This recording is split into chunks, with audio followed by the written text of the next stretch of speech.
ഇങ്ങനെ പോയി കഴിഞ്ഞാൽ ടി വി എസ് ആഴ്ചയിൽ അപ്ഡേറ്റ് കൊണ്ടുവരുമെന്നാണ് തോന്നുന്നത്. നിങ്ങളിപ്പോൾ ഈ വണ്ടി ഒറ്റ നോട്ടത്തിൽ നിങ്ങൾ ഈ വണ്ടി അപ്ഡേറ്റ് വന്ന കാര്യം അറിഞ്ഞിട്ടില്ലെന്നുണ്ടെങ്കിൽ ഈ വണ്ടി ഏതാ നിങ്ങൾ ഡൗട്ട് അടിക്കും.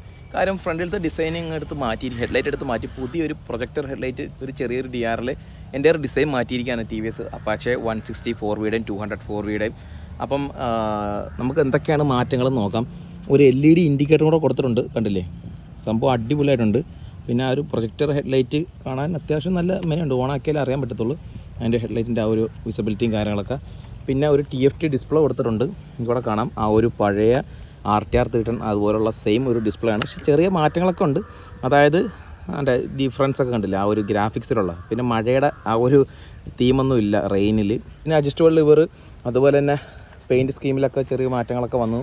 പിന്നെ എൻജിൻ സെയിം ആണ്, ആ ഒരു പഴയ 160 4Vയിൽ വന്ന സെയിം എൻജിൻ തന്നെ. പഴയതെന്ന് പറഞ്ഞാൽ പുതിയത് ഒരു 4 മാസം മുമ്പ് USD4 കൊണ്ടുവന്നെങ്കിൽ 4 മാസം കഴിഞ്ഞ് പുതിയ ഹെഡ്ലൈറ്റും ട്രാക്ഷൻ കൺട്രോളൊക്കെ കൊണ്ടുവന്നു എന്നുള്ള കാര്യം മാത്രമേ ഉള്ളൂ. അത്യാവശ്യം നല്ലൊരു വണ്ടിയാണ്. ഒരു 1.74 നിൽക്കുന്ന ഒരു അത്യാവശ്യം മാന്യമായിട്ട് ഡീസൻ്റ്ലി പവർ ചെയ്യുന്ന ഒരു 160cc ഡെയിലി കമ്മ്യൂട്ടർ. നിങ്ങൾക്ക് എന്ത് തോന്നുന്നു? താഴെ ജസ്റ്റ് ഒന്ന് കമൻറ്റ് ചെയ്യും.